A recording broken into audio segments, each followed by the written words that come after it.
امروز سراغ یه کیسی میریم که هیچ شباهتی به کیس‌های قبلیمون نداره. یه داستانیه که هم الهام بخشه، هم پر از شگفتی و هم نشون میده که یک انسان برای بقا تا کجا میتونه سرسخت و قوی باشه. سال 2017 همه رسانه‌ها و منابع ترو کرایم با شنیدن یک خبر رسما ترکیدن. خبر این که یک زن 33 ساله به عنوان قربانی توی پرونده قتل خودش در دادگاه شهادت میده. عجیب شد نه؟ مگه میشه قربانی بیاد و راجع به قتل خودش توی دادگاه شهادت بده؟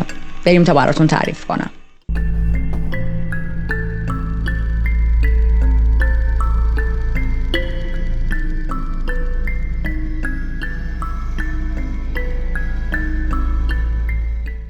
من ریتا هستم و در این چنل وارد دنیای جنایی میشیم. اگر به داستان‌های هیجان انگیز و ترو کرایم علاقه دارید میتونید همین الان از زیر همین ویدیو دکمه سابسکرایب رو بزنید. زنگوله کنارش رو هم روشن کنید که ویدیوهای جدید رو از دست ندید. قبل از اینکه بریم سراغ داستان، چارلی عروسکش رو آورده این داگیشه و تصور کنید من این همه دکور رو اوکی کردم و لباس تنم رو با چارلی ست کردم که همه چیز حالت قشنگ باشه. بعد برداشته داگیشو که لباسش بنفشه آورده و من برش داشتم و بعد دوباره آورد گذاشتش اینجا. برای همین نمیتونم بهش دست بزنم با اینکه اصلا به دکورمون نمیاد. و از اونجایی که من آدم خونگی چارلی ام و این خونه چارلیه و اجازه میده من داخلش زندگی کنم، نمیتونم رو حرفش حرف بزنم و داگیش تا هر وقت که دلش بخواد قراره اینجا بمونه. بله، داستانهای من و چارلی. جودی میلانوفسکی توی 26 آگوست سال 83 به دنیا اومد. اولین فرزند خانواده بود که خب یعنی یک دختر خیلی عزیز و خاص بود برای مادر و پدرش. خانواده‌اش توی هومه اوهایو زندگی می‌کردن. یک خانواده‌ای بود پر از عشق و صمیمیت. جودی دوران کودکی و بچگی بسیار شادی داشت. یه برادر کوچکتر داشت به اسم پاتریک که رابطش با برادر کوچکترش هم خیلی صمیمی و خوب بود. یه خواهری هم داشت به اسم دانیل که اتفاقاً با خواهرش هم خیلی ارتباط خوبی برقرار می‌کرد و عاشق دانیل بود. زیبایی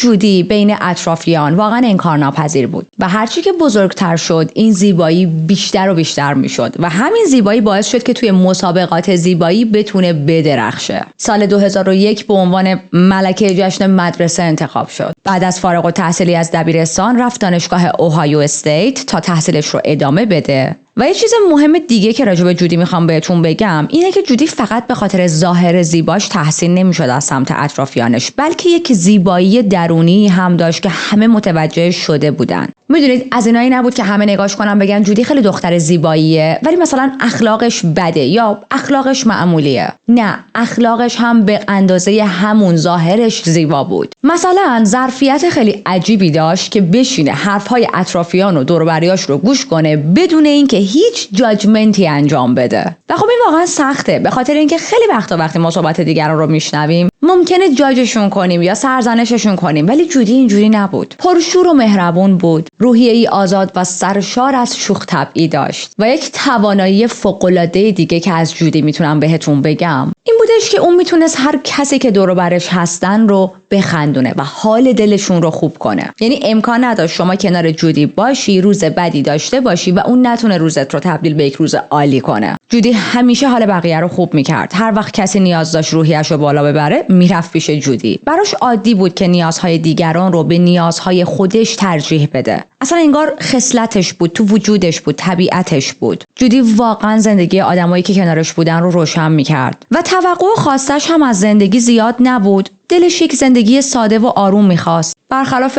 خیلی از آدم‌ها که دنبال اینن مثلا ما سنمون که بیشتر میشه بتونیم یه عالمه پول به دست بیاریم، نمیدونم معروف بشیم، مشهور بشیم، فلان موفقیت‌ها رو تو زندگیمون کسب کنیم و بلند پروازی هایی که خیلی از آدم‌ها دارن. جودی این مدلی نبود. آرزوی جودی این بود که یه روزی بتونه توی یک خونه معمولی زندگی کنه، یک ازدواج موفقی داشته باشه و 2 بچه هم به دنیا بیاره. یعنی حتی توی آرزوش هم این مدلی نبود که من یک خونه بزرگ آنچنانی داشته باشم با 2 بچه. نه، یک زندگی واقعا معمولی. یکی هم که بزرگتر میشه به نظر میرسه که داشت به این آرزوش و رویا نزدیک میشد. با یک مردی آشنا میشه به اسم ران، با هم ازدواج میکنن و بعد از مدتی صاحب 2 بچه میشن، 2 دختر. کیلن که توی 12 مارچ 2004 به دنیا اومد و مدیسن که سپتامبر 2007 به دنیا اومد و این 2 دختر تمام زندگی و عشق و علاقه جودی میشن.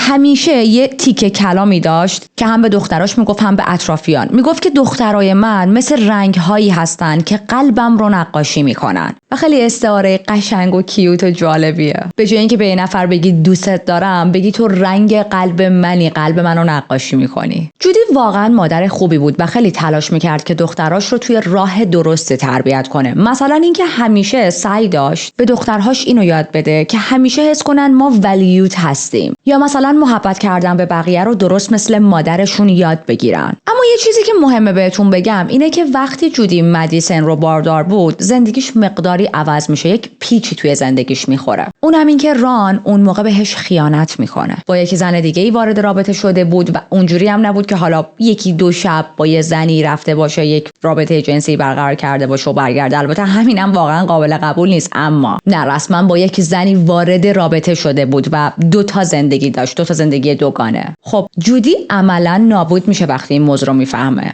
و اعتماد بینشون کاملا از بین میره. من توی یک منبعی که خیلی معتبر نبود خوندم که ران خیلی تلاش میکنه دوباره زندگیش رو درست کنه با جودی، ولی جودی دست خودش نبود، واقعا اعتمادی نداشت به ران. حالا نمیدونم چقدر این منبع معتبره، به هر حال من براتون ذکر کردم. اما ریزالت این خیانت ران چی شد؟ اون خونه‌ای که این زوج با امید و خوشی و هزار آرزو ساخته بودن، خونه‌ای که همیشه 4 تاشون توش میگفتن میخندیدن و جودی فکر میکرد ران واقعا مرد خوبیه، مرد قابل اعتمادیه، الان دیگه کاملا از هم پاشیده بود. اما این تنها چالنجی نبود که جودی باهاش روبرو شده بود. جودی قبلا مبتلا به سرطان تخمدان شده بود. با این سرطان جنگیده بود و تونسته بود برای مدت این بیماری رو، این کنسر رو شکست بده. ولی تو همون خط زمانی که همسرش بهش خیانت کرده بود و جودی این موضوع رو میفهمه، یک خبر وحشتناک دیگه هم بهش میرسه. اونم این که دوباره سرطانش برگشته. ما معمولا توی پرونده ها میگیم که طرف مریض شد، طرف سرطان گرفت و زیاد شدت سختی این سرطان رو باز نمی‌کنیم. اما الان میخوام بهتون بگم جودی چه مسیری رو باید طی می‌کرد و جلو می‌برد. obviously اگر جزو افرادی باشید که مدتی درگیر سرطان شدید و شکستش دادید و یا از عزیزان و اطرافیانتون کسی درگیر سرطان بوده، الان نیاز ندارید به توضیحات من. اما خب من میخوام برای اون دسته از دوستانی که نمیدونن سرطان چقدر میتونه زندگی آدم‌ها رو از این رو به اون رو بکنه دارم این توضیحات رو میدم. برای مقابله با این سرطان دکترها مجبور شدن یک هیسترکتومی کامل انجام بدن. حالا این چیه؟ یک عملیه که بسیار عوارض سنگینی به همراه داره. یه عمل جراحی سنگین که توی این عمل رحم رو یا بخشش رو یا کامل برمی‌دارن. بعضی وقتا همراهش تخمدان یا فالوپین توبس هم برداشته میشه، ولی نه همیشه. بستگی به شرایط مریض و به هر حال نوع سرطانش داره. جودی بعد از اون عمل دردهای طاقت فرسایی رو باید تحمل میکرد. برای کم کردن این دردها دکترها بهش مسکن تجویز کرده بودن و این مسکنهای ساده‌ای نبودن، مسکنهای بسیار بسیار قوی بودن. و این رو باید بهتون در پرانتز بگم، اون زمان استفاده بیش از حد از این داروها و پینکیلرز یه مقداری عادی بود، رایج بود. دکترها خیلی راحت پینکیلرز تجویز میکردن و متاسفانه اعتیاد به این قرص ها و مسکن ها هم خیلی راحت شکل می گرفت. از جایی به بعد جودی به این پینکیلر ها وابسته شده بود و اعتیاد پیدا کرده بود و کجا وضعیت خیلی بدتر میشه، در واقع بگیم شرایط براش بحرانی میشه، جایی که دیگه اینشورنسش قبول نمیکنه هزینه های درمانش رو کاور کنه و این مسکن ها گرون بود و همینطوری نمیتونست بره و مثلا از داروخانه برای خودش بخره و جودی الان اعتیاد پیدا کرده بود بهشون، پس مجبور میشه بره سراغ یک راه دیگه ای. به ناچار میره سراغ ساقی هایی که توی خیابون بودن. اوایل فقط این مسکن ها رو میخریده، اما رفته رفته به خودش میاد و میبینه درگیر اعتیاد به هروئین شده و وقتی میگیم درگیر، یک اعتیاد واقعا زیاد و وحشتناک. با وجود همه این سختی ها خانواده جودی هرگز تنهاش نذاشتن و تا جایی که میتونستن و در توانشون بود بهش کمک میکردن و برای حمایت کنارش بودن. این رو هم باید بهتون بگم، جودی در کنار تمام این سختی هایی که توی زندگیش داشت تجربه میکرد، از بچه ها و دخترهاش غافل نشده بود و سعی میکرد تا جایی که میتونه اونها رو به روش و نحو درستی تربیت کنه و البته خانواده‌اش هم توی این مسیر خیلی کمکش میکردن. خودش داشت تلاش میکرد که بتونه این اعتیاد رو بذاره کنار، خانواده‌اش داشتن بهش کمک میکردن که اعتیادش رو بذاره کنار، اما خب وقتی آدم درگیر اعتیاد میشه گذاشتن کنار و برگشتن به روزهای بدون اعتیاد واقعا سخته. ولی وضعیت جودی یک مقدار بهتر شده بود. کم کم تونست رو پای خودش وایسه و شروع کنه به برداشتن قدم‌های بزرگ. مثلا اینکه یک خونه مستقل گرفت تا دیگه وابسته خانواده‌اش نباشه. البته توی این خونه تنها زندگی نمی‌کرد و با چند تا زن دیگه که اونها هم از ریکاوری اومده بودن و اعتیاد رو گذاشته بودن کنار، همه با هم زندگی می‌کردن. هفته‌ای چند بار توی جلسات NA شرکت می‌کرد. تلاش می‌کرد به اصطلاح اون پاکیش رو نگه داره. به اصطلاح به وقتی میگن که افراد دیگه اعتیادشون رو گذاشتن کنار و میگن ما کلین شدیم. حتی تونست یک برنامه کامل توانبخشی رو پشت سر بذاره و این وسط هم با کمک حقوق از کار افتادگی که به خاطر کنسری که درگیرش شده بود داشت دریافت میکرد زندگیش رو میچرخوند. مادر جودی نقش خیلی مهمی داشت توی زندگیش. خیلی وقتا کمکش میکرد تا بتونه بیلهاش رو پرداخت کنه، چون خب اون حقوق از کار افتادگی که میگرفت اونقدر زیاد نبود که واقعا کفاف مخارج زندگی یک آدم رو بده. و در کل جودی داشت به بهترین وضعیت چند سال اخیرش میرسید. اما سال 2014 همه چیز مجدد توی زندگیش تغییر میکنه. جودی یک پیامی توی فیسبوک میگیره از یک مردی به اسم مایکل سلیگر. اما باید اینو بدونید مایکل و جودی با هم آشنا بودن و غریبه نبودن و این پیامی که توی فیسبوک از مایکل دریافت کرده بود یک پیام از سمت یه آدم غریبه نبود. این دو نفر قبلا با هم یه جورایی آشنا بودن. مایکل دوست ران بود. ران اگر خاطرتون باشه همسر قبلی جودی بود و اون موقع که جودی با ران زندگی مشترک داشت تو جمع دوستاشون مایکل هم اومده بود، رفت و آمد کرده بود. نمیشد گفت مایکل دوست صمیمی رانه، از دوستهای دورش بود. پس جودی قبلا به واسطه ران که همسرش بود و یه سری مثلا مهمونی‌های کوچیک گرفته بودن و دوستاشون رو دعوت کرده بودن مایکل رو دیده بود. ولی از یه جایی به بعد دیگه هیچ خبری از مایکل نداشتن. یعنی حتی وقتی که مهمونی میگرفتن مایکل رو دیگه دعوت نکرده بودن و مایکل هم هیچ خبری از خودش نمیداد به ران، تا موقعی که جودی طلاق میگیره، درگیر خیلی بحران‌ها تو زندگی خودش میشه و الان مایکل جودی رو توی فیسبوک پیدا کرده بود. احتمالاً از این ساجستشن هایی بودش که فیسبوک یه وقتا میده، ساجستشن هایی که اینستاگرام هم میده. اینستا میاد میگه که شاید این شخص رو بشناسی یا بیا فالوش کن و من اینجوری هم که obviously من میشناسمش، برای همین فالوش نمیکنم، فامیل شو برو. خلاصه جودی و مایکل هم اینجوری با هم توی فیسبوک دوباره ارتباطشون آغاز میشه. کسی که پیام میزنه به جودی مایکل بود و حالا احوال پرسی میکنه، خودشو معرفی میکنه. جودی بهش میگه که من از ران جدا شدم. مایکل تعجب میکنه، میگه داستان چی بود؟ جودی براش تعریف میکنه. مایکل یه ذره از خودش میگه که تو این چند سالی که هیچ خبری ازش نبوده چی کارها کرده توی زندگیش و این میشه که رفته رفته یک رابطه بینشون شکل میگیره تا جایی که تصمیم میگیرن یک دیتی با هم داشته باشن و هم رو از نزدیک ببینن. دیت اولشون عالی پیش میره، در حدی که تصمیم میگیرن با هم صمیمیتر بشن و یه جورایی دیگه از هم جدا نمیشدن. رابطهشون روز به روز داشت بیشتر رشد میکرد و صمیمیتر میشدن با هم. اما متاسفانه درست توی همین دوران جودی دوباره درگیر اعتیاد شد. دوباره برگشت به سمت اعتیاد و از همونجا همه چیز شروع کرد سقوط کردن. اما حالا یه لحظه جودی رو بذاریم کنار. میخوام یه چیزی راجع به مایکل بهتون بگم، یه چیزی که جودی هم اصلا ازش خبر نداشت. جودی نمیدونست که مایکل یک گذشته دارک و واقعا سنگینی داره.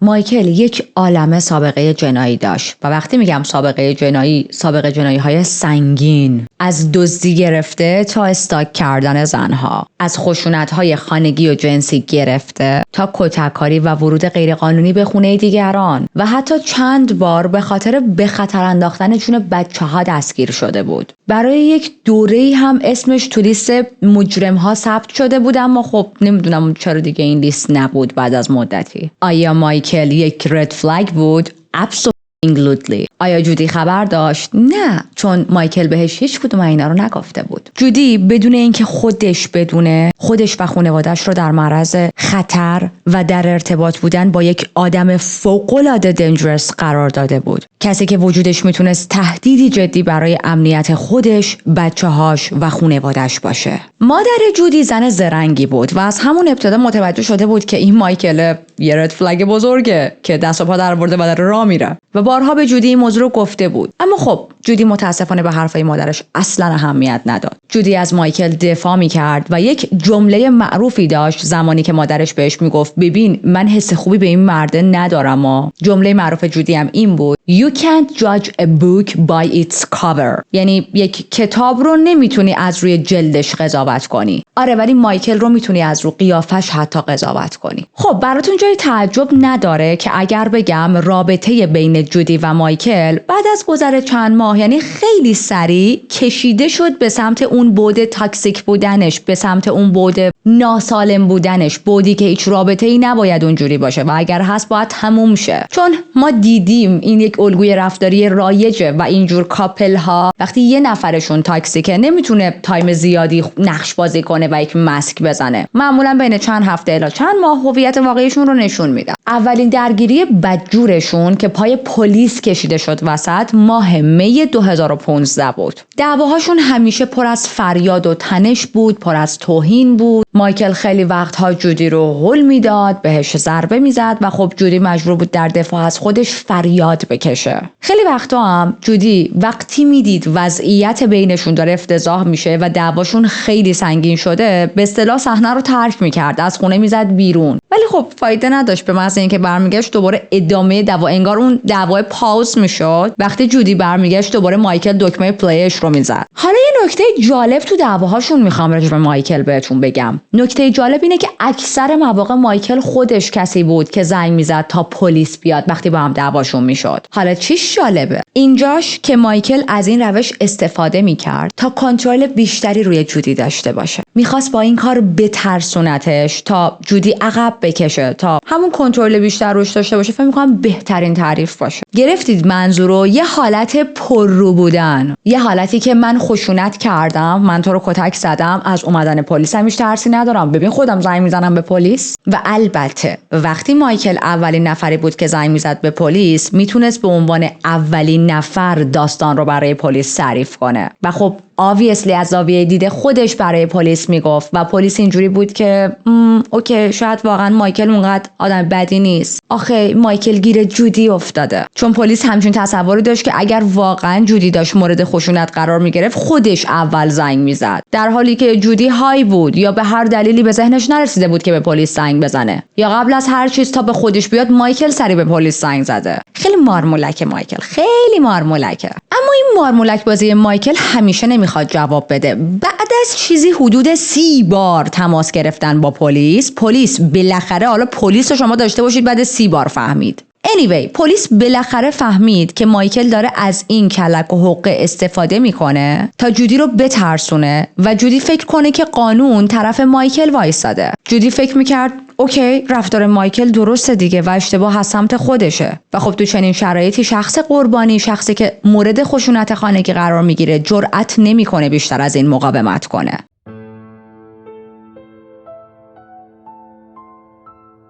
ما نمیدونیم که مایکل مواد مصرف میکرد یا نه، اما چیزی که میدونیم توی دعواها و تنشی که بینشون به وجود میومد و حالا مثلا پلیس میومد، مایکل هیچ وقت هایی نبود. اما مایکل همون کسی بود که همیشه مواد رو به جودی میرسوند. خب همین باعث میشه جودی وابستگیش بیشتر و بیشتر بشه به مایکل، چون مایکل منبع اصلی موادش بود. اعتیاد جودی باعث شده بود که مدام برای رفع نیازش به مواد مخدر بره سمت مایکل. مایکل هم از این وابستگی جودی نهایت سوء استفاده رو میکرد و خب این وابستگی جودی به مایکل نهایت قدرت رو داشت به مایکل میداد. این که میدونست من تنها کسی هستم که میتونم مواد مخدر برای جودی فراهم کنم و بالا برم پایین بیام، جودی پیش خودم میمونه. بانی مادر جودی که نمیدونم اسمشو تا اینجا گفتم یا نه، بارها تلاش کرده بود دخترش رو از این شرایط تاکسیک نجات بده، اما خب یه چیزی هم باید بهتون بگم، جودی به شدت از مایکل میترسید. توی دعواهاشون مایکل بارها و بارها جودی رو تهدید کرده بود به مرگ.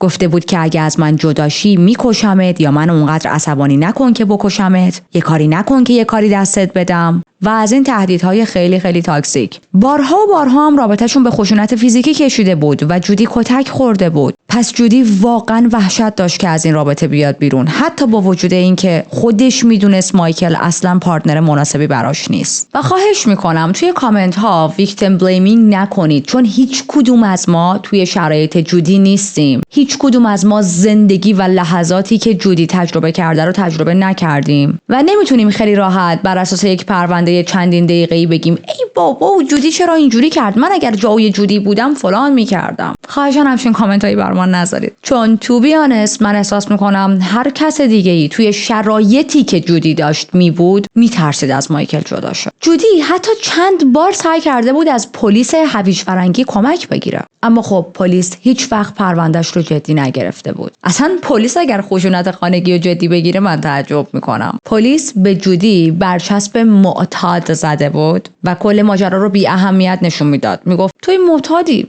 تو هایی، مشکل از توه. یعنی مثلا کسی که درگیر اعتیاده حق این رو نداره که در امنیت باشه و کسی که درگیر اعتیاده خشونت خانگی روش اعمال نمیشه. این دیدگاه پلیس بود اون زمان. تا اینکه برسیم به آگوست 2015 جودی یک شجاعت زیادی به خرج داد و تصمیم گرفت که دوباره زندگیش رو از نو بسازه. تصمیم گرفت از این وضعیت سخت بیاد بیرون. جودی به این نتیجه رسیده بود من باید از این رابطه خارج شم و برای خارج شدن از این رابطه اول باید وابستگی اصلیم به مایکل رو از بین ببرم. و وابستگی اصلیش به مایکل چی بود؟ مواد مخدر. پس به این نتیجه رسید که من باید ترک کنم. تصمیم میگیره که وارد یک مرکز ترک اعتیاد توی اوهایو بشه تا هم بتونه اعتیادش رو بذاره کنار، همین که برای مدتی کلا از مایکل و اون رابطه مزخرف فاصله بگیره. بچه‌ها یادم باشه بعد از تموم شدن پرونده یه چیزی راجع به چایی و کافی در رابطه با خودم بهتون بگم. الان نمیخوام حالا ما بین داستان جودی تعریفش کنم، بذارید من یادداشتش کنم، من حافظه ندارم. 2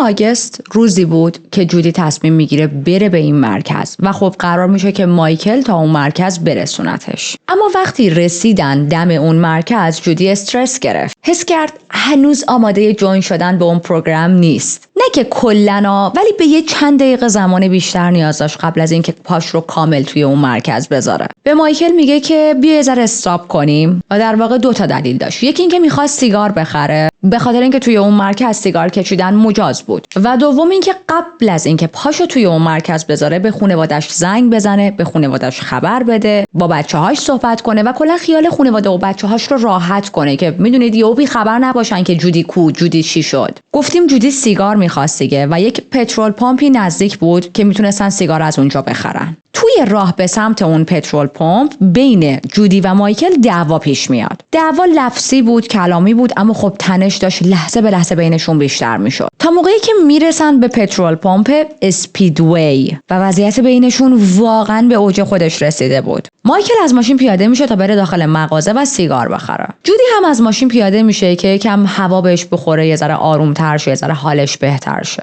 مایکل اومد دید جودی تو ماشین نیست، شروع کرد دور اون پترول پمپ و دنبال جودی گشتن تا اینکه وقتی برگشت دید جودی دم ماشین وایساده و در حالی که جودی هم ماشین پیاده شده بود که یه ذره حالش بهتر شه دوباره با مایکل دعوا شد و مایکل دعوا را انداخت. این دعواشون هم خیلی شدید بود، از این دعواهایی بود که مردم با تعجب داشتن این 2 نفر رو نگاه می‌کردن. ما بین فریادهایی که مایکل میزد، عربده میزد و همینجوری داشت نان استاپ به جودی توهین میکرد، جودی یک لیوان نوشابه دستش بود و این لیوان رو پرت میکنه سمت مایکل. مایکل یک واکنش وحشتناکی به این اتفاق نشون میده. مایکل خشمگین برمیگرده سمت ماشینش، یه ظرف بنزین برمیداره و میریزه روی جودی و بعدش فاجعه رقم میخوره. لایتر رو برمیداره، نزدیک جودی میشه و بدن جودی رو به آتیش میکشه. مردمی که وایساده بودن و داشتن همه چیز رو میدیدن وحشت میکنن و بلافاصله با اورژانس تماس میگیرن و این در حالی بود که مایکل بیرحمانه وایساده بود و داشت جودی رو نگاه میکرد. داشت نگاه میکرد که جودی، زنی که توی زندگیشه، زنی که یک زمانی بهش میگفت من دوستت دارم، جلوش وایساده، تمام بدنش آتیش گرفته و یک درد غیر قابل تصوری رو داره تحمل میکنه. جودی داشت زنده زنده میسوخت، داشت فریاد میزد و مایکل همینطوری داشت نگاش میکرد. ببینید بدن جودی عملاً به یک شعله بزرگ تبدیل شده بود که داشت از این ور به اون ور میدوید. پلیسا وقتی تماس رو دریافت میکنن فکر میکنن یک حادثه کوچیکی رخ داده، مثلا یک آتیشی روشن شده، یه نفر دستی پایی جای شکم سوخته. به هر حال موقع پر کردن باک بنزین این چیزا ممکنه پیش بیاد. اما وقتی که میرسن سر صحنه هیچ کدومشون انتظار نداشتن که چنین صحنه واقعا جهنمی رو ببینن. A scene from hell. وقتی که مامورا رسیدن مایکل سعی کرد که همه چیز رو به عنوان یک اکسیدنت جلوی مامورها جلوه بده. میگه که من داشتم باک بنزین رو پر میکردم، یه ذره بنزین ریخت رو جودی و بعد بای اکسیدنت این اتفاق افتاد. میگه که جودی داشت سیگارش رو روشن میکرد و یه ذره هم که بنزین روش پاشیده بود یهو آتیش گرفت. ولی پلیس نمیتونست این سناریو رو قبول کنه چون میزان سوختگی جودی خیلی افتضاح تر از این حرفا بود که حالا جلوتر بهش میپردازیم. از نظر پلیس این ماجرا اصلا اکسیدنت نبود. لباسهای جودی همشون ذوب شده بودن. به مایکل میگن ببین این میزان آتیشی که جودی گرفته اصلا اکسیدنت نیست، اوکی ما اولاغ نیستیم. و وقتی که زیادتر به مایکل فشار میارن مایکل در نهایت قبول میکنه که یعنی اعتراف میکنه که آره من روی جودی بنزین ریختم، ما دعوامون شد، من روش بنزین ریختم، اما موقعی که جودی میخواست سیگارش رو روشن کنه این اتفاق افتاد و آتیش گرفت. یعنی دقت کنید باز هم داره دروغ میگه. داره میگه که من بنزین ریختم روش ولی خودش میخواست سیگارش رو روشن کنه و آتیش گرفت. من لایتر رو پرت نکردم سمتش. اما چیزی که مایکل نمیدونست این بود که همه چیز روی CCTV ضبط شده. یک بانکی نزدیک اون پترول پمپ بود که obviously دوربین های مدار بسته داشت و تمام این صحنه ها رو گرفته بود. وقتی کارآگاه ها به اون فیلم دسترسی پیدا کردن 100% متوجه شدن و دیدن که مایکل فندک رو انداخته روی جودی. رفتن که با جودی صحبت کنن، رفتن به بیمارستانی که جودی بستری بود، ولی پزشکا گفتن که پلیسان نمیتونن با جودی فلان حرف بزنن چون اصلا معلوم نیست جودی زنده بمونه یا نه. مجدد یه سری از پلیس ها و کارآگاه هایی که داشتن روی کیس جودی کار میکردن توی یک اتاقی جمع میشن، فیلم رو برای بقیه پلیس هایی که ندیده بودن پلی میکنن و این فیلم وحشتناکه بچه‌ها. تو این فیلم قشنگ نشون میده که مایکل اول بنزین رو میریزه روی جودی، بعد باهاش فیزیکی درگیر شده، هلش میده، جودی رو زانواش میفته زمین و بعد مایکل لایتر رو روشن میکنه و میندازه روی جودی و جودی یهو گر میگیره. من به خاطر قوانینی که یوتیوب داره و obviously این ویدیو خیلی محتوای خشنی داره نمیتونم فیلمش رو براتون بذارم، اما شبکه نیوز نیشن این ویدیو رو گذاشته. در واقع نیوز نیشن این فیلم رو پخش میکنه همه جا. هدفش این بود که همه ببینن چه اتفاقی برای جودی افتاده، البته همراه با یک هشدار جدی، اونم این که این ویدیو خیلی آزاردهنده است و منم واقعا به شما پیشنهاد میکنم نرید دنبالش تا نگاش کنید. اما حالا جودی چی شد؟ جودی رو با یک وضعیت واقعا وحشتناکی منتقل کردم به بیمارستان. یعنی اینجوری بهتون بگم جون جودی عملاً به یک مویی بند بود. دکتران نمیتونستن حتی پیش بینی کنن که جودی چند روز یا چند ساعت دیگه زنده است. یعنی این مدلی بودن که هر لحظه امکان داره این زن بمیره. بدن جودی تقریبا نابود شده بود. سوختگی های درجه 3 و درجه 4 داشت و بیشتر از 90% بدنش مورد سوختگی قرار گرفته بود و این خیلیه بچه‌ها. ببینین وقتی میگم وضعیت جودی افتضاح بود یعنی من اصلا نمیتونم عکس های جودی رو به خاطر قوانین یوتیوب بذارم، اما اگر اسمش رو گوگل کنید اولین عکس هایی که ازش میاره همین عکس های سوختگیشه. البته بازم میگم اصلا پیشنهاد نمیکنم این کارو کنید چون واقعا عکساش افتضاح دخترا. ولی در این حد بهتون بگم کیس کیتی پایپر بود اگر اشتباه نکنم، یادتونه؟ پرونده 157 کیتی قربانی اسید پاشی بود و عکس های کیتی هم خیلی افتضاح بودن. واقعا عکساش هولناک بودن. اوکی، عکس های جودی 3 یا 4 برابر هولناکتر از عکس های کیتی هستن. یعنی اصلا یه جوری بود که من داشتم عکساشو میدیدم واقعا تا چند ساعت حالم بد شده بود. میدونید منی که یک سره عکس کرایم سینز باید ببینم برای کاور کردن پرونده ها، برای اینکه بیام به شما دیتیلز بیشتری بدم، و همش سر و کله دارن با پرونده های جنایی. یک پرستاری با مادر جودی تماس میگیره و فقط در این حد میگه که یک حادثه ای اتفاق افتاده و دخترتون تو بیمارستان ما بستریه، باید سری خودتون رو برسونید اینجا. در واقع به مادر جودی چیزی بیشتر از این نمیگن که بر اثر این حادثه هم جودی هم مایکل هر دوتاشون سوختن و بستری شدن تو بیمارستان ما. اما وضعیت جودی از مایکل بدتره، در حدی که براش لوله گذاری کردن تا بتونه نفس بکشه. خب بانی میرسه بیمارستان. اول از اتاقی رد میشه که مایکل اونجا بستری بود. مایکل سر و مرو گنده، شاید مثلا یه کوچولو یه جای دستش یکم سوخته بود. حالش کاملا خوب بود و به محض اینکه مادر جودی جلو در اتاق مایکل وای میسه، مایکل اولین چیزی که به بانی میگه چی بود؟ شروع میکنه فریاد زدن و میگه همش یه تصادف بود. Like what the برو، اوکی اگه تصادف بود چرا کلی بازی در میاری؟ شما اگر باسنت پیپی نیست چرا داری شلوغ کاری میکنی؟ همون موقع پلیس و کادر درمان میرسن و سعی میکنن بانی رو از اتاق مایکل ببرن بیرون و بانی حالش بد بود، دل توی دلش نبود. با این ریاکشنی که از مایکل دیده بود میدونست که احتمالاً وضعیت دخترش خیلی بدتر از اون چیزی که پای تلفن بهش گفتن. همون موقع ها خواهر جودی هم میرسه و وقتی که از پشت پنجره جودی رو به مادرش و خواهرش نشون میدن، همونطوری که گفتم وضعیت جودی انقدر دلخراش بود که مادرش نمیتونست باور کنه این جودیه و پرستارها میگفت مطمئنید اتاق درستی رو دارید به من نشون میدید؟ و خواهر جودی توی راهرو بالا آورد و بعد از حال رفت. توی سوختگی ها یک معادله برای احتمال مرگ وجود داره که بر اساس سن بیمار و درصد سوختگیش حساب میشه. برای جودی که اون موقع 31 سالش بود و گفتیم حدود 90% بدنش سوخته، این عدد چیزی نزدیک به 110% میشد. یعنی 110% احتمال مرگ جودی وجود داشت. یعنی رسما هیچ امیدی به جودی نبود. کاراگاه‌ها خیلی نگران بودن که جودی قبل از اینکه بتونه چیزی بگه بمیره و هیچ شهادتی ازش ثبت نشه. دلشون میخواست حقیقت رو از زبون خود جودی بشنون. حتی داشتن این صحبت رو میکردن که از حالت بیهوشی جودی رو بیارن بیرون، چون این تنها راهی بود که بشه همه چیز رو از زبون خود جودی بشنون. ببینید یه چیزی راجع به دوربین بهتون بگم. وقتی که فیلم سوختگی جودی رو ببینید، لحظه‌ای که مایکل باعث آتش سوزی شده، اگر ماجرا رو بدونید و این ویدیو رو ببینید، حرکات مایکل جوریه که خب میفهمید آره نگاه اینجا لحظه‌ای بود که مثلا مایکل لایتر رو انداخت و باعث آتش سوزی جودی شد. اما به خاطر کیفیت پایین دوربین ها، چون بالاخره ما راجع به چندین سال پیش داریم صحبت میکنیم دیگه، اگر ماجرا رو ندونید نمیتونید اینو 100% از توی فیلم ها حدس بزنید. یعنی توی فیلم ها اونقدر مشخص نیستش که مایکل لایتر رو انداخته روی جودی. موقعی که شما داستان رو بدونید و فیلم رو ببینید میفهمید. برای همین هم کاراگاه‌ها دلشون میخواست همه چیز رو از زبون خود جودی هم بشنون. جودی رو از کمای مصنوعی که من تو پرونده‌های قبلی براتون این کمای مصنوعی توضیح دادم میارم بیرون. یک کارگاهی که مسئول پرونده جودی بود میره تا با جودی صحبت کنه، ولی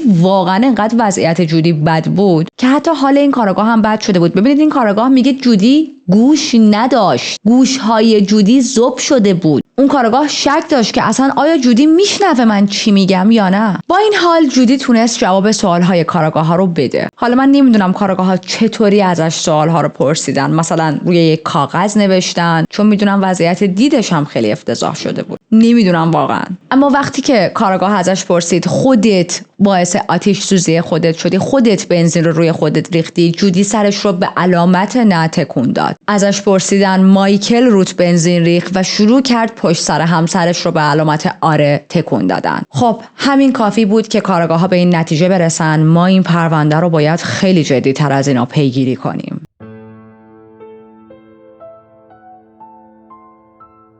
جودی توی مدت بستری شدنش بیشتر از 50 عمل و پروسیجر مختلف رو پشت سر گذاشت. 7 بار قلبش وایساد و دوباره به زندگی برش گردوندن. چندین بارم به عفونت‌های خیلی شدید دچار شد که باعث شد تب‌های خطرناکی براش به وجود بیاد. دکترها حتی نمیتونستن زخم‌های بزرگ و باز روی کمر و باسنش رو عمل کنن، چون ببینید اونقدر ضعیف شده بود که نمیتونست برای جراحی روی شکمش دراز بکشه. تعویض پانسمان‌های سوختگیاش خودش یک شکنجه واقعی بود بچه‌ها. علاوه بر اون مجبور شد عملهای پیوند پوست و جراحی‌های ترمیمی رو هم تحمل کنه. اما خب بیشتر این عملها اصلا نتیجه خوبی به همراه نداشت و بدنش همه این چیزها رو پس میزد. دلخراشتر از همه اینا این بود که جودی همه موهاش رو از دست داده بود، چند تا از انگشتاش به خاطر عفونت و سوختگی شدید قطع شده بودن و متاسفانه گوشهاش رو هم از دست داده بود. حتی صدای جودی دیگه مثل قبل نبود، فقط در حد یک زمزمه خیلی ضعیف میتونست حرف بزنه به خاطر اینکه تارهای صوتیش به شدت آسیب دیده بودن. جودی چندین هفته توی کما بود و توی طول همون دوران بارها و بارها شرایطش بحرانی شد، جوری که پزشکا میگفتن اوکی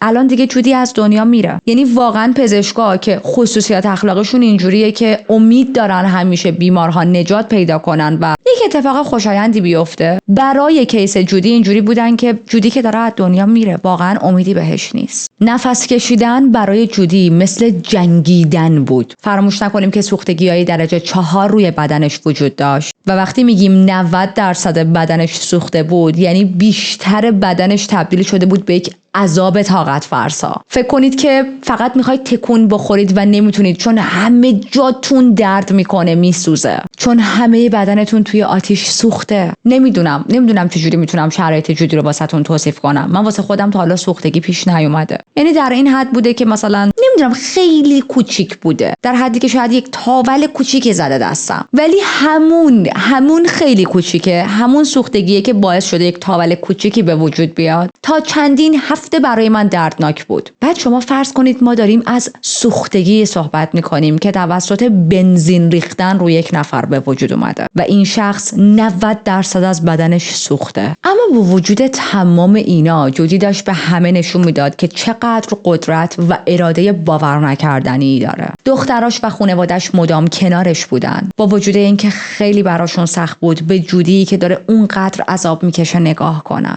و تو بیانس لحظه‌ای حمایت کردن جودی رو استاپ نکردن. یعنی اینجوری بودن که کلا دیگه کار و زندگیشون رو گذاشته بودن کنار و فقط پیش جودی بودن، چون میدونستن این لحظه‌ایه که جودی به خانواده‌اش از همیشه بیشتر نیاز داره. حتی زمانی که جودی توی کما بود دکترها و خانواده‌اش یک چیزی از جودی دیدن، اونم این که یه جاهایی دندوناش رو محکم به هم فشار میداد و پزشکا میگفتن این یک نشونه واضح از اینه که جودی تلاش داره که مقاومت کنه، زنده بمونه و یه جورایی بدنش داره واکنش نشون میده که من نمیخوام الان بمیرم، من میخوام زنده باشم. حالا جودی که اینقدر داره عذاب میکشه، همون موقع هم مایکل توی تخت بیمارستان دراز کشیده با کمترین آسیب ممکن. پلیس میره پیش مایکل، بهش میگه که دستگیر شدی، بهش میگن که تو مجرمی، همه چیز روی دوربین ثبت شده. بعدش رسما بازداشتش میکنن و بهش اتهام آتش سوزی عمدی و جنایت وارد میکنن، هرچند مایکل ادعای بیگناهی میکنه. یه ویدیوی عجیبی از مایکل هست که مایکل خیلی ریلکس توی تخت بیمارستان دراز کشیده، داره با یک مأمور پلیس حرف میزنه، لحنش خیلی عادیه و میگه که فکر نمی‌کردم اینجوری شه. There was that, realized it was going to be that. Sure. So I walked over to give her a light. That was it. And then when she went up, I couldn't believe it. I just didn't think that it was going to be like that. به طرز وحشتناکی توی ماه‌های اولی که جودی توی بیمارستان بستری بود، دادستان‌ها، کاراگاه‌ها، همه توی کیس جودی عملاً منتظر این بودن که جودی از دنیا بره. یعنی انقدر وضعیت این زن افتضاح بود. از طرف دیگه‌ای هم یکی دیگه از دلایل انتظار دادستان برای اینکه جودی از دنیا بره این بود که اون موقع میتونستن مایکل رو به جرم قتل عمد دستگیر کنن و خب بتونن خیلی راحت براش حکم اعدام رو بگیرن. یه ویدیویی داشتم میدیدم، دادستانی که این پرونده دستش بود میگه من شاید تا 20 سال آینده کاریم هم یک کیسی رو نبینم که اندازه کیس جودی افتضاح باشه و شخص مجرم یعنی مایکل تا این حد مستحق حکم اعدام باشه. اما خب اون اتفاقی که هیچ کس انتظارش رو نداشت داشت میافتاد و اونم این بود که جودی هنوز زنده بود. جودی با وجود درد دائمی که داشت، تغییرات جبران ناپذیری که توی ظاهر و بدنش اتفاق افتاده بود، با این آگاهی که هرگز مثل روز اولش نمیشه، هرگز کامل خوب نمیشه، باز هم نمیخواست تسلیم شه. یک اراده محکمی داشت برای اینکه من باید بجنگم، با همه چی بجنگم و زنده بمونم.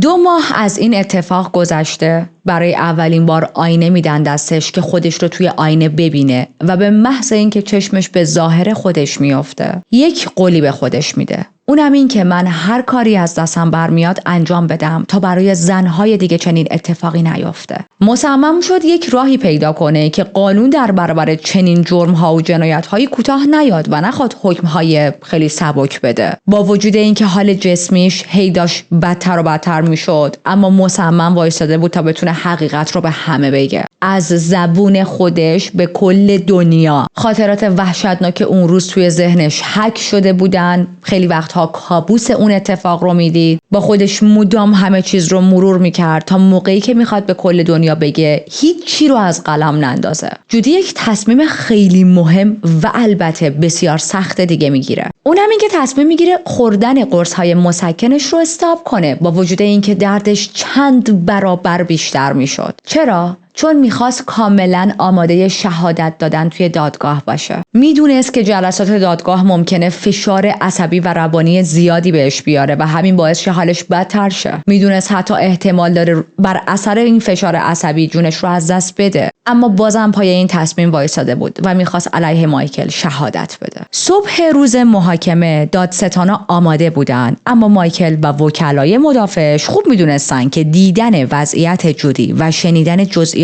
رنج غیر قابل تصورش چطور میتونه روی هیئت منصفه تاثیر بد بذاره. میدونستن که اگه جودی جلوی چشمشون بیاد با اون ظاهر شهادت بده، هیئت منصفه برای اینکه مطمئن بشه شدیدترین مجازات ممکن رو میگیره مایکل، قطعاً سفت و سخت‌ترین حکم رو بهش میدن. برای همین درست توی لحظه آخر مایکل و تیم وکلاش تصمیمشون رو عوض میکنن و به جای اینکه بخوان وارد دادگاه بشن و مبارزه کنن، چون گفتیم مایکل ادعای بیگناهی کرده بود دیگه، گزینه نو کانتست رو انتخاب میکنن. بذارین براتون یک توضیح ساده بدم. توی سیستم قضایی آمریکا چند نوع پلی وجود داره. پلی فکر میکنم به فارسی میشه همون پاسخ به اتهام. نمیدونم حالا ترنسلیت دقیقش چی میشه. یکیش گیلتیه که خب طرف قبول میکنه که من مجرمم، جرمم رو قبول کردم و فقط دیگه دادگاه اعلام حکم براش برگزار میشه. زمان دادگاه ها کمتره، هزینه‌اش کمتره، مستقیم دیگه میرم برای اعلام حکم نهایی. یکیش هست not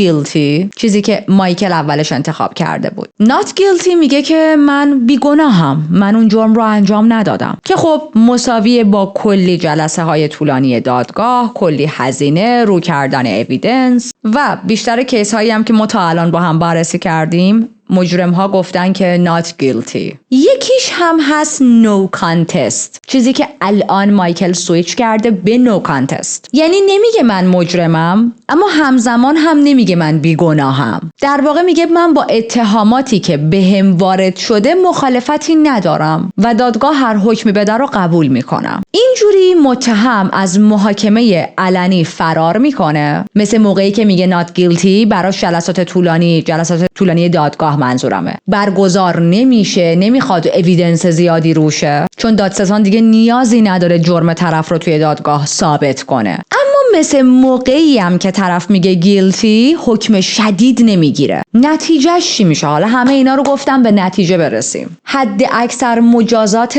ممکن رو برای نو کانتست میدن که چی بود؟ نه چی بود؟ واقعا فکر میکنید چی بود؟ 11 سال زندان. یعنی مایکلی که زندگی یک زن دیگر رو کاملا نابود کرده 11 سال میره زندان، بعد میاد بیرون. مایکل از محاکمه علنی رسما فرار کرد، جایی که جودی میتونست بیاد جلوی هیئت منصفه و صحبت کنه و شهادت بده و همه ببینن که چقدر وضعیت این زن افتضاحه. و دقت کنید دوباره صدای جودی رو خفه کرد، مثل همون موقع هایی که خشونت خانگی روش اعمال میکرد و خودش زنگ میزد پلیس تا صدای جودی خفه شه. این بار هم همون کارو کرده بود. بچه‌ها من از مایکل متنفرم. You don't have my respect. I hate you مایکل. برای خانواده جودی غیر قابل باور بود این موضوع و البته واقعا ویرونشون کرد. مردی که اون همه جنایت انجام داده، بارها و بارها به خاطر چیزهای مختلف دستگیر شده، چنین آسیبی به دخترشون زده، فقط قراره 11 سال بره زندان. این در حالیه که جودی تا آخر عمرش باید عذاب بکشه. حتی قاضی هم از این اتفاق ناراحت بود تو این پرونده. میگه که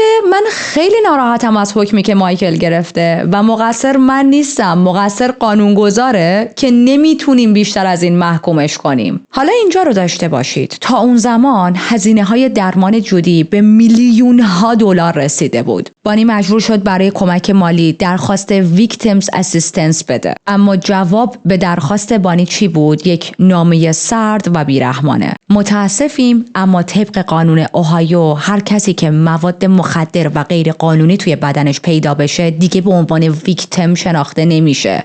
What the fuck؟ یعنی اونی که به هر دلیلی درگیر اعتیاد شده دیگه آدم نیست؟ Don't get me wrong، من نمیگم اعتیاد خوبه، اما این که قانون بیاد بگه شخصی که درگیر اعتیاده قربانی حساب نمیشه یعنی رسما انسانیت زداییه. من اصلا نمیفهمم، اصلا نمیتونم درک کنم. اما بانی نمیخواست کوتاه بیاد، سعی کرد بجنگه، سعی کرد اعتراض کنه، ولی جوابی که میگرفت باز هم همون بود. قانون قانونه. دختر شما درگیر به اعتیاد بوده، تو بدنش مواد مخدر پیدا شده بوده و ما نمیتونیم اون رو به عنوان قربانی قبول کنیم. خب پس هیچ حمایتی در کار نبود. و ببینید این واقعا دلخراشه. جودی پرفکت نبود، مثل خیلی از آدم‌هایی که پرفکت نیستن، مثل خود من، مثل شما، مثل همه ما آدم‌ها. ما آدم 100 نداریم، آدم 0 هم نداریم. مثلا یک کسی که انقدر افتضاح باشه شما حتی یک خصلت خوب هم تو وجودش پیدا نکنید. ما حتی در قاتل سریالی ها هم خصلت‌های خوب دیدیم و تو بهترین آدم‌ها هم چیزای بد دیدیم و این ترکیب خوب و بده که ما انسان‌ها رو میسازه. جودی هم مستثنا نیست. ما نمیگیم جودی واقعا پرفکت بود. جودی ضعف‌هایی داشت اما داشت به سمت بهبود زندگیش میرفت جلو. اون روز داشت میرفت که مسیر زندگیش رو عوض کنه، داشت میرفت که یک تغییر خوبی تو زندگیش به وجود بیاره. یادتونه که تو راه رفتن به مرکز ترک اعتیاد بود که این اتفاق براش افتاد. جودی و خانواده‌اش تصمیم گرفتن تا جایی که میتونن بجنگن تا بتونن این قوانین مسخره رو عوض کنن. نه تنها برای جودی بلکه برای افرادی که مثل جودی بعدها ممکنه مورد چنین آسیب‌هایی قرار بگیرن. و نتیجه تمام تلاش‌هاشون که راحت هم نبود چی شد؟ یک قانون جدیدی به اسم جودیز لا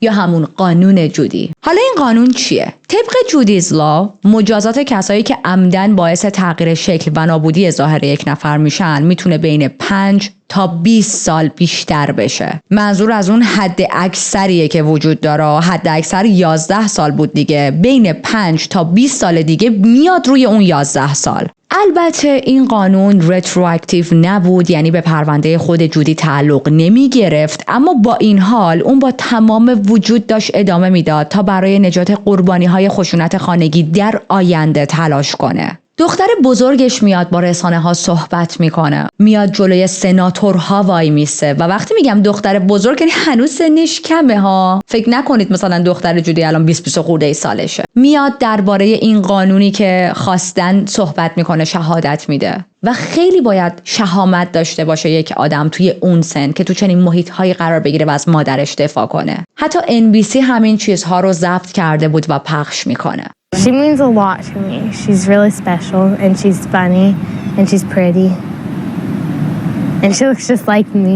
No, I look just like her. دختر جودی فقط 13 سالش بود که میره و شهادت میده و خب طبیعتا برای یک دختر 13 ساله خیلی این اتفاق سنگینه. اما دخترش به خود جودی رفته بود و خیلی دختر شجاعی بود. دخترش میگه که یه جا به رسانه ها وقتی مایکل با حکمی که الان گرفته آزاد بشه من 22 سالم شده و هیچ کس نمیدونه که مایکل چجوری و چطور ممکنه بیاد و به ما آسیب وارد کنه. اما برگردیم به جودی که یک فایتر به تمام معنا بود. ولی خب همه میدونستن که بدن هر آدمی یک حدی داره. مقاومت جودی فوق‌العاده بود، توی این موضوع اصلا شکی نبود. اما در نهایت بدنش شروع کرد به بیشتر و بیشتر ضعیف شدن، جوری که دکترها گفتن با اینکه یک زمانی خوب داشت رو به بهبودی میرفت اما الان وضعیتش خیلی وخیم شده و هر لحظه ممکنه بمیره. دادستان‌ها میان و به جودی یک چیزی رو توضیح میدن. میگن ببین اگر تو بمیری فقط و فقط یک روایت باقی میمونه، اونم روایت مایکل. خب چون جودی نتونست تو دادگاه بره دیگه، اگر خاطرتون باشه، به خاطر مدل نو کانتستی که مایکل زده بود. همونجا بود که بحث شهادت دادن جودی در پرونده قتل خودش مطرح شد. ایده‌ای که تقریبا غیر ممکن به نظر می رسید، چون هیچ وقت توی آمریکا پیش نیامده بود که قربانی بیاد و توی پرونده قتل خودش شهادت بده. و تصور کنید جودی میدونه که الان من ممکنه تا چند روز دیگه بمیرم و مقتول حساب شم، پس چه بهتر که بیام تو پرونده خودم شهادت بدم. توی اوهایو هم هیچ قانون مشخصی برای چنین سیچویشنی وجود نداشت. اینکه قربانی میدونه که داره میمیره، در آستانه مرگ و بیاد برای موضوع قتل خودش توی دادگاه جنایی شهادت بده بر علیه قاتل. میدونید خیلی چیز پیچیده و عجیبیه. اما در عین حال این ایده عالی هم بود و بهش گفتن شهادتی از دل قبر. دادگاه یک جلسه تعیین میکنه و قرار میشه که جودی از طریق ویدیو کال شهادت بده. جودی برای اینکه بتونه هوشیار باشه و شهادت بده باید مجدد مسکن‌هایی که مصرف میکرد رو میذاش کنار. و دقت کنید این مسکن‌ها تنها چیزایی بودن که باعث میشد اون دردهای غیر قابل تحمل رو بهتر تحمل کنه. اما تصمیم جودی نهایی بود، یعنی عملاً تصمیم میگیره دردش چند برابر شه فقط برای اینکه عدالت رو هم برای خودش به دست بیاره، هم برای هر شخصی که ممکنه اینجوری روزی در آینده قربانی چنین خشونتی بشه. و سطح دردی که جودی داشت تحمل میکرد بدون قرص‌های مسکنش واقعا غیر قابل تصور بود. میخوام براتون درد جودی رو بیشتر باز کنم، چون آنستلی کمترین کاریه که میتونیم برای همدردی با قربانیان سوختگی انجام بدیم. گفتیم جودی درجه 3 و 4 سوختگی داشت که بیشتر از 90% بدنش سوخته بود. سوختگی درجه 3 یعنی پوست و اعصاب سطحی کلاً از بین میرن و سوختگی درجه 4 حتی به عضله و استخون هم میرسه، یعنی تا عضلات و استخونهای جودی هم سوخته بود. این نوع سوختگی باعث میشه بدن نتونه دما، مایعات و عفونت رو کنترل کنه. بدن جودی توی هر ثانیه برای زنده موندن میجنگید و توی پین اسکیل زایمان طبیعی یا شکستگی استخون معمولاً نمره 7 یا 8 حساب میشه. اما سوختگی گسترده، این سوختگی که جودی درگیر شده بود، نزدیک به 10 مطلقه. یعنی وضعیت جودی چجوریه؟ تصور کنید که پوست شما مثل یک زره محافظ عمل میکنه تو بدنتون. حالا این زره محافظ کامل از روی بدنتون از بین رفته و هر بار که نفس میکشید یک ذره هوا به پوستتون میخوره. حسش مثل تیغی میمونه که داره رو بدنتون کشیده میشه، چون دیگه پوست که اون زره هست رو بدن شما وجود نداره که محافظت کنه. وای بچه‌ها خیلی سخته، خیلی سخته، حتی دارم براتون تعریف میکنم. خب حالا جودی باید تعویض پانسمان داشته باشه و این تعویض پانسمان براش حالت اینه که انگار هر روز یک نفر اومده و داره کل بدنش رو دوباره میسوزونه، چون هر روز باید پانسمانهاش عوض میشد. انقدر بدنش حساس شده بود که حتی لمس ملافه یا مثلا باد کولر اینها هم براش حس این رو داشت که 1000 تا سوزن همزمان داره تو بدنش فرو میره. و اگر فکر کردید تا اینجاش خیلی دلخراش بوده، اشتباه میکنید. حالا اینجا رو گوش کنید. بدن انسان برای دردهای شدید یک دستوری از مغز میگیره و اون هم بیهوش شدنه که بدن بتونه اون درد رو تحمل کنه. اما جودی وقتی که دردهای شدید میومد سراغش، چون دیگه مسکنهاش رو هم نمیخورد دیگه، مجبور بودن باز از بیهوشی درش بیارن، به خاطر اینکه میخواست هوشیار باشه و بتونه شهادت بده و احتمال اینکه تایم زیاد بیهوش بمونه و بره داخل کما زیاد بود. برای همین به محض اینکه از حال میرفت اون رو دوباره به هوش می آوردن. جودی انتخاب کرده بود با چشم باز این همه عذاب رو تحمل کنه، برای اینکه عدالت واسش خیلی مهمتر بود.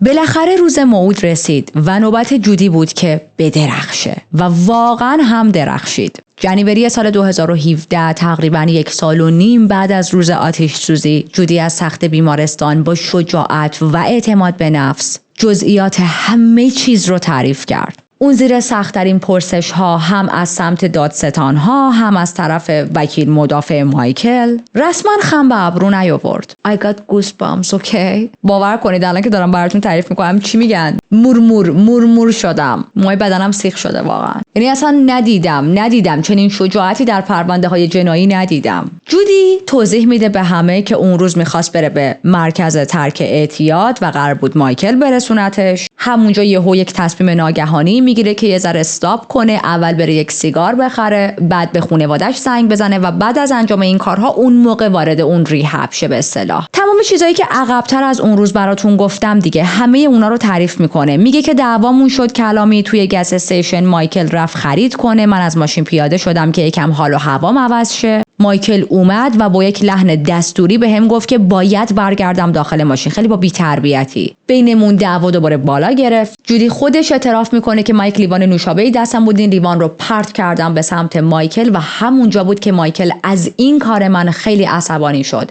اینجا وکیلش در واقع دادستان یه چیزی ازش میپرسه، میگه که تو محتوای این لیوان رو پاشیدی تو صورتش یا فقط لیوان رو پرت کردی بهش؟ و جودی میگه که نه، من فقط لیوان رو پرت کردم بهش. یعنی ببینید حتی لیوان نوشابه رو نپاشیده بود تو صورت مایکل، که اگر همین کارو میکرد مایکل حق نداشت بنزین بریزه روش و آتیشش بزنه. بعد دادستان ازش میپرسه که مایکل لحن یا رفتارش حالت شوخی نبود، حالتی که اوکی تو رو من نوشابه ریختی منم رو تو بنزین میریزم ها ها ها ها. و جودی میگه که نه اصلا چشماش واقعا سیاه شده بود، اون یک شیطان به تمام معنا شده بود. تنها چیزی که اون لحظه تو رفتار و حالت صورتش نمیدیدم شوخی بود. میگه با عصبانیت رفت سمت ماشین، یک گالون سیاه بنزین رو برداشت پاشید روی من، همه بنزین رو روی سر تا پای من خالی کرد و میگه حتی مقداری از بنزین رو هم تو دهنم ریخت. جودی با جزئیات کامل توضیح میده که چهره مایکل اون لحظه خیلی سرد و بیروح و بی احساس بود. میگه مایکل شر خالص بود و با وجود این که من داشتم جیغ میزدم، فریاد میزدم و بهش التماس میکردم که مایکل داری چی کار میکنی، هیچ اهمیتی نمیداد. مایکل همونطوری داشت فریاد میزد، بدترین توهین ها رو نثار من میکرد و این در حالی بود که من بی‌وقفه داشتم التماس میکردم بهش که ولم کن، افتادم زمین، کفشام پاشنه داره، نمیتونم برم. اما مایکل هیچ اهمیتی نمیداد. در نهایت هم لایتر رو برداشت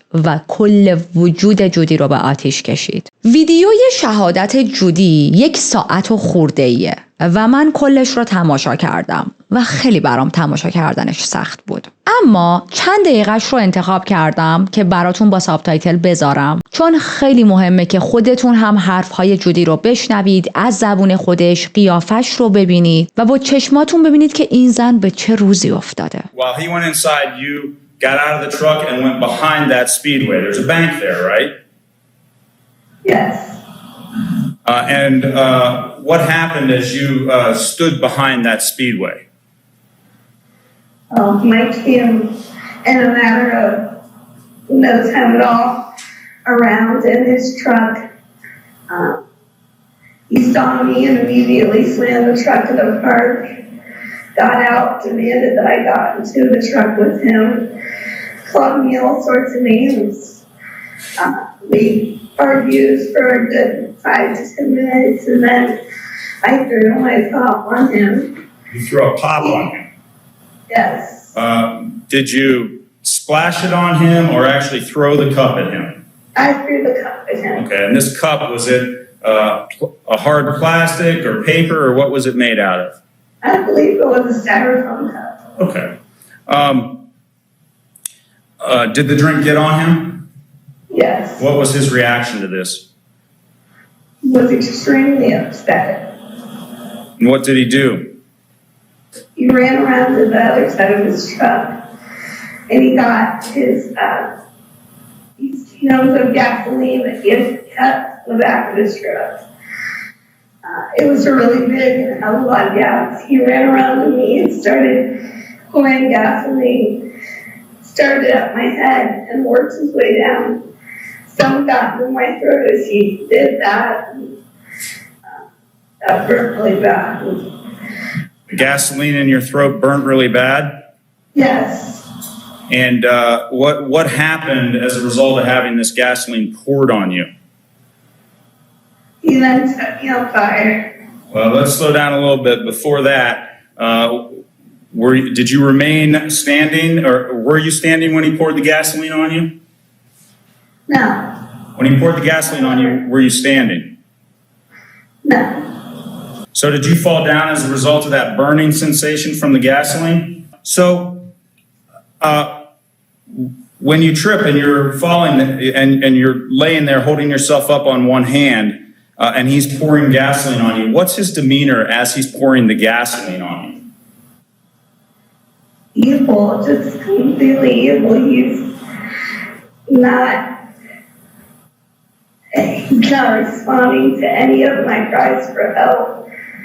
He won't tell me why. He just is. Okay. So Judy, was this a joking demeanor? You poured something on me, I'm going to pour something on you. Ha ha, isn't this funny? No, it was an evil demeanor. Okay. And after he poured the gasoline on you, what happens next? He backed away from me for about 30 seconds, and I kept telling him to please help me and stop, and I'll get the truck, I'll go with you. You know, why would you do this? And I looked at him, and he pulled a lighter out of his pocket, and he started walking towards me, and I just remember crying and begging for help, and he let me on fire, and the look in his eyes went black, literally, after I was set on fire, and he backed away. His eyes just turned black as I screamed for his help. Okay. He did nothing. How that moment felt when you were ignited? It felt horrible. I don't think words can describe what it feels like to have your whole body set on fire. I can remember the fire out of my face and eyes. I can remember screaming for help. I can remember looking over and seeing him just standing there staring at me with the look in his face that was just, like I keep saying over and over again, pure evil. Like, there's no other words to describe it. My whole body felt like the worst burn you could ever feel in your life. Okay. And it stung, and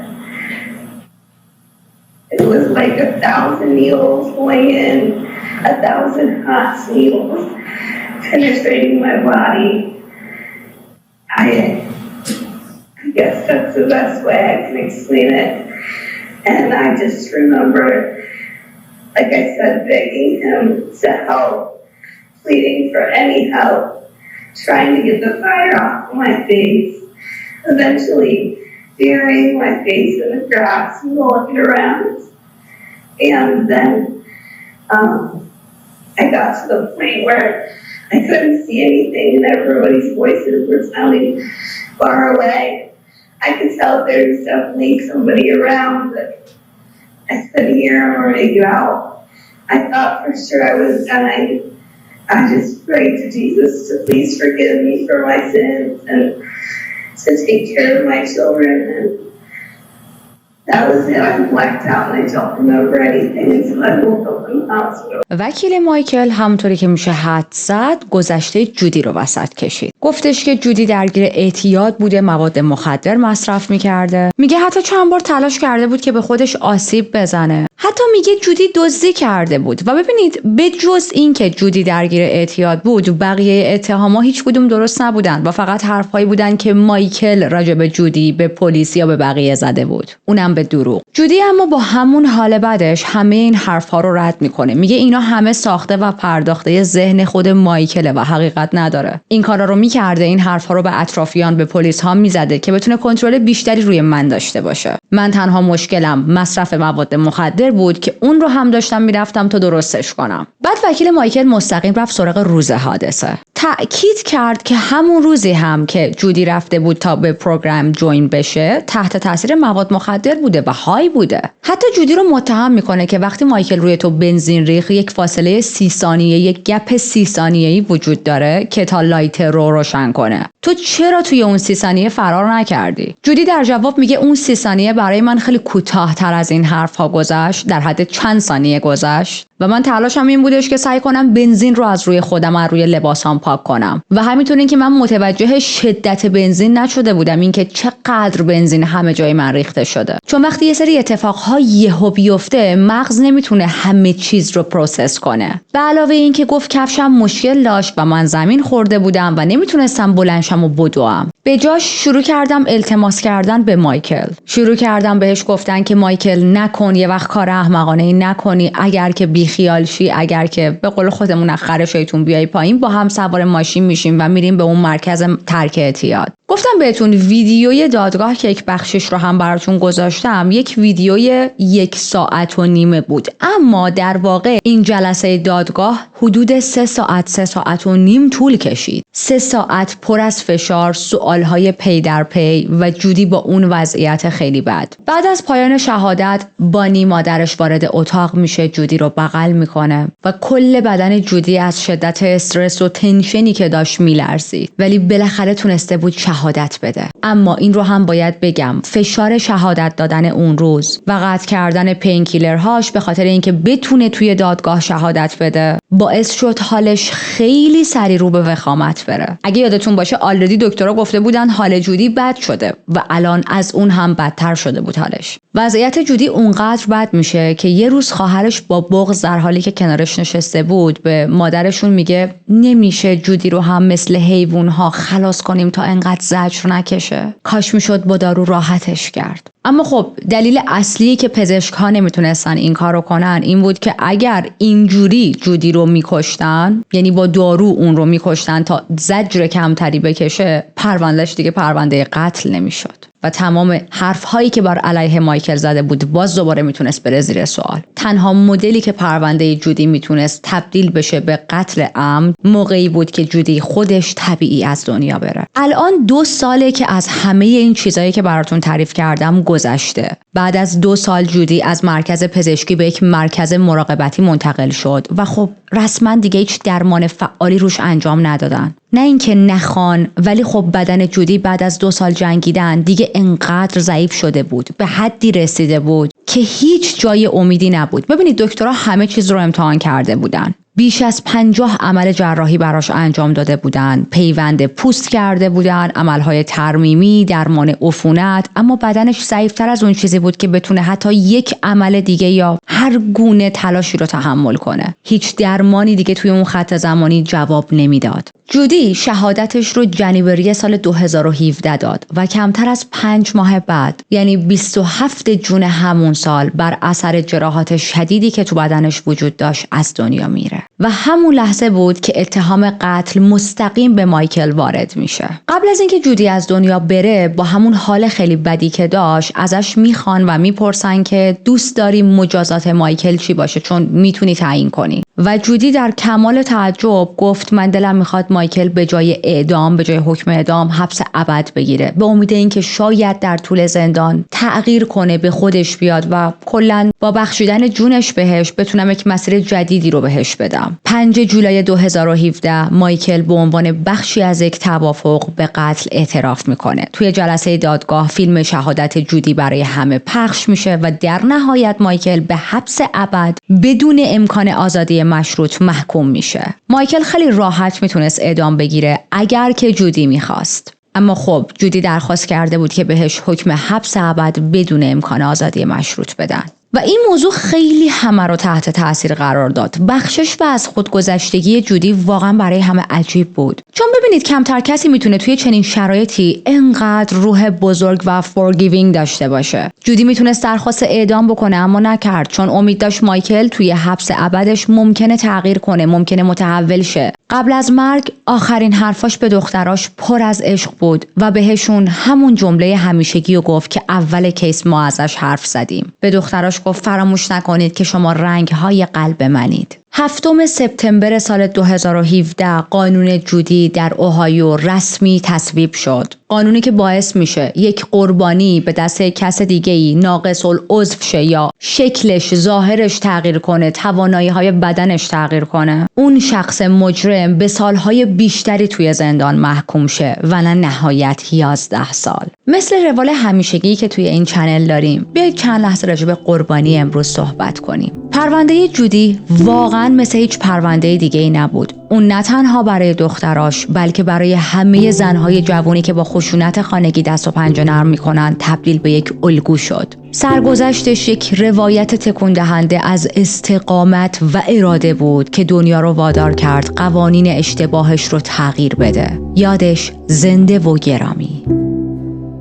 ممنونم که همراه من نشستید و به این پرونده گوش دادید. هر ویدیویی که براتون میسازم کلی انرژی و زمان میبره. پس اگر دوستش داشتید با لایک، با کامنت، با شیر کردن، با سابسکرایب کردن، با اد کردن ویدیو توی پلیلیستتون و یا حتی معرفی کردن چنل به دوستانی که مثل خودتون ترو کرایم دوست دارن، باعث میشید که هر وقت ویدیوی جدیدی بذارم توی یوتیوب فیدتون بیاد و همیشه در جریان کیس های این چنل باقی بمونید. ممنونم ازتون. من خواستم این پرونده رو باهاتون به اشتراک بذارم و امروز اومدیم سراغش. نه فقط به خاطر سرگذشت جودی، بلکه برای آگاهی بیشتر درباره خشونت‌های خانگی که اتفاق میفته. و خشونت خانگی همین شکلیه. توی یک لحظه با یه بشکن زدن همه چیز میتونه زیر و روشه و زندگی ما تغییر کنه. میخواستم مجدد بهتون یادآوری کنم. میدونم بارها تو پرونده ها گفتم، اما خیلی مهمه بچه‌ها، چون آمار خشونت خانگی خیلی بالاست، مخصوصا تو ایران. میخواستم بهتون یادآوری کنم که یک دعوای به ظاهر ساده توی خونه چقدر سریع میتونه به یک فاجعه مرگبار تبدیل شه. از طرف دیگه به خاطر این قانون جدیدی که گذاشتن، قانون جودی و کلاً جزئیات ریز و تکون دهنده این پرونده و همینطور اراده بسیار بسیار قوی که جودی داشت، خیلی این کیس و داستانش برای من جالب بود. مثلا چجوری شد با این پرونده آشنا شدم؟ داشتم اینستاگرام میچرخیدم و اون ویدیویی که جودی یه گوله آتیشه و داره از این ور به این ور میدوه، مثلا در حد چند ثانیه یک چنلی گذاشته بود، یا حالت چنل خبری بود که معمولا حوادث داخل آمریکا و اینا رو میاد کاور میکنه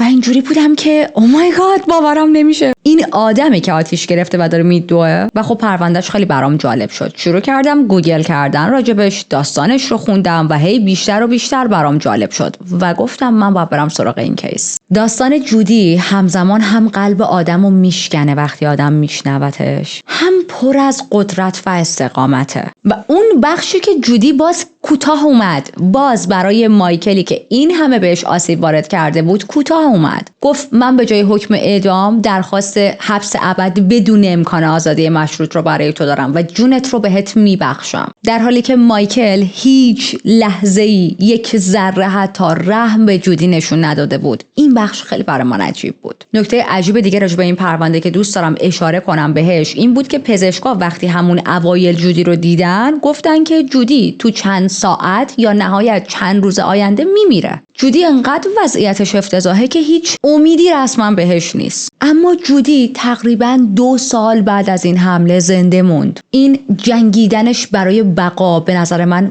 واقعاً شگفت انگیز بود. بعد این بخش testify from the grave یا همون حق شهادت از قبر از نظر قانونی یک مورد بسیار بسیار نادره توی اوهایو. نه تنها اوهایو، فکر کنم بهتره بگم تو کل آمریکا. یعنی اگر آدم گوگل کنه، تحقیق کنه، شاید انگشت شمار چنین کیس هایی باشه. شهادتی که جودی داد از تخت بیمارستان در حالی که میدونست چند وقت بعد میمیره و این شهادت بر علیه مایکل استفاده میشه توی دادگاه. واقعا testify from the grave. یعنی واقعا انگار جودی رو از قبر کشیدن بیرون، چون وقتی پینکیلرهاشو گذاشت کنار و عذابی که داشت میکشید واقعا فرقی با مرگ نداشت. آوردنش بیرون و گفتن که خب شهادت بده بر علیه قاتل خودت. خیلی برگریزونه. داستان جودی توی مستندی به اسم The Fire That Took Her روایت شده. من خودم این مستند رو هنوز ندیدم. اگر که دیدید برای من کامنت بذارید نظر شما راجع به این مستند چی بود. اما ریویوی چند نفر رو که راجع به این مستند خوندم گفته بودن که صحنه ها و کلا اتفاق ها و جزئیات خیلی بیشتری رو توی این مستند نشون دادن، خیلی بیشتر از اون چیزی که توی تمام وبسایت ها یا چنل های ترو کرایم راجع به جودی صحبت میشه. من خودم تو لیست مستندهایی گذاشتم که حتما میخوام تماشا کنمش. بعد از مرگ جودی سرپرستی بچه‌هاش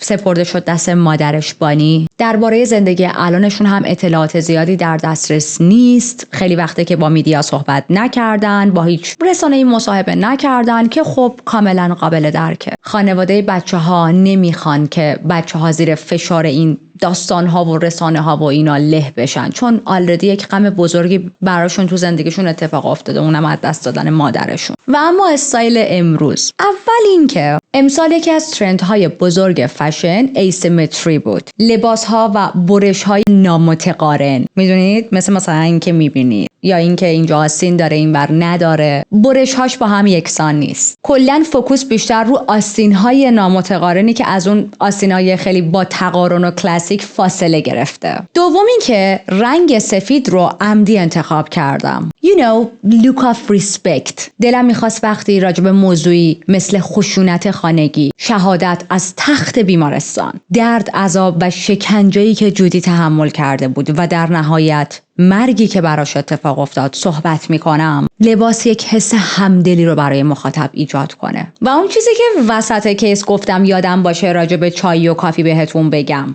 و یادداشتش کردم که یادم نره و چقدر خوب شد، چون که اگه نمی نوشتم obviously یادم میرفت. بچه‌ها من یه زمانی خیلی کافی میخوردم. فشار کارم خیلی زیاد بود، استرسم خیلی زیاد بود. توی یک شرکتی اون موقع کار میکردم. شرکت خیلی بزرگی بود. بله مزایا و حقوق من خیلی خوب بود، اما به همون نسبت فشار کار خیلی زیاد بود. حالا اینکه اون شرکت چقدر تونست یه سری از روندهای توی زندگی من رو تغییر بده، مثل خوابم یا هر چیز دیگر رو اصلا بماند به کنار، اما یکی از چیزهای اصلی کافی بود که من زیاد مصرف میکردم. به خاطر اینکه میدونید هی میخواستم سر حال باشم، مغزم مثل ساعت کار کنه، خوابم کم شده بود، میخواستم با کافی این بیخوابیه رو بین ببرم، فوکوسم بره بالا. برای همین خیلی کافی زیاد میخوردم. و خب میدونید کافی برای سردرد، برای خیلی چیزا بده دیگه. من خودم عاشق کافی ام، ولی واقعا ضررهاش خیلی بیشتر از فوایدشه. برای یه مدتی تونستم این کافی خوردن رو کم کنم تا این چند ماه اخیر که دوباره کار من خیلی سنگین شده.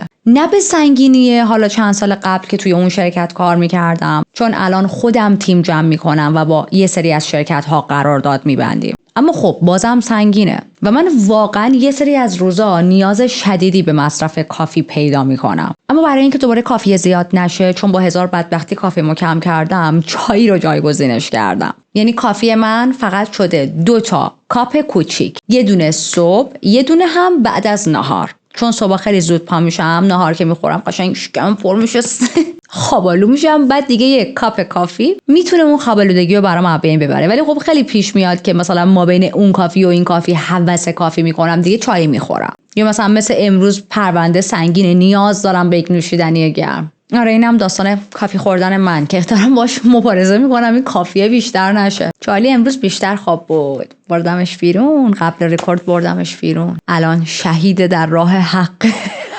چالی مامان همش خواب بودی، ندیدن تو رو زیاد که اصلا. پسر قشنگم همش خواب بودی، بچه‌ها دوست دارن قیافتو ببینن. بعد لباس خوشگل سفیدتو نشون ندادی که این روی لباسش، پشت لباسش عکس مینیونان خیلی کیوت و بانمکه، ولی فکر کنم تو این زاویه‌ای که داره رکورد میشه شما نمیبینید طرح رو لباسشو. پاشه بازی کنه، پاشه حرف بزنه، نظر شما راجع به کیس امروز چیه؟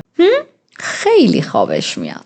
اوکی، دمتون گرم تا اینجا من همراه بودید. یادتون باشه حتما واسم کامنت بذارید راجع به این پرونده. خیلی دوست دارم نظراتتون رو بخونم. خیلی پرونده دردناکی بود. هم موقعی که داشتم راجبش تحقیق می‌کردم، هم موقعی که باید یه سری ویدیو می‌دیدم راجع به این کیس، هم موقعی که داشتم اسکریپت رو آماده می‌کردم و هم الان که نشستم و براتون دوباره همه اینا رو تعریف کردم. ولی خب خیلی مهم راجع به این چیزا صحبت شه. اومدم بگم بعد از این پرونده یه مدت پرونده سبک کاور می‌کنم، بعد یاد 2-3 تا پرونده پرونده‌ای که در آینده میخوام، یعنی تو همین چند روز آینده میخوام برم سراغش و تو نوبت گذاشتم افتادم و دیدم نه اونام خیلی سبک نیستن و دیگه نگفتم. مواظب خودتون باشید، خشونت خانگی رو جدی بگیرید و دوست دارم تو پرونده بعدی تک تکتون حضور داشته باشید، صحیح و سالم. روز و شبتون بخیر. فعلا.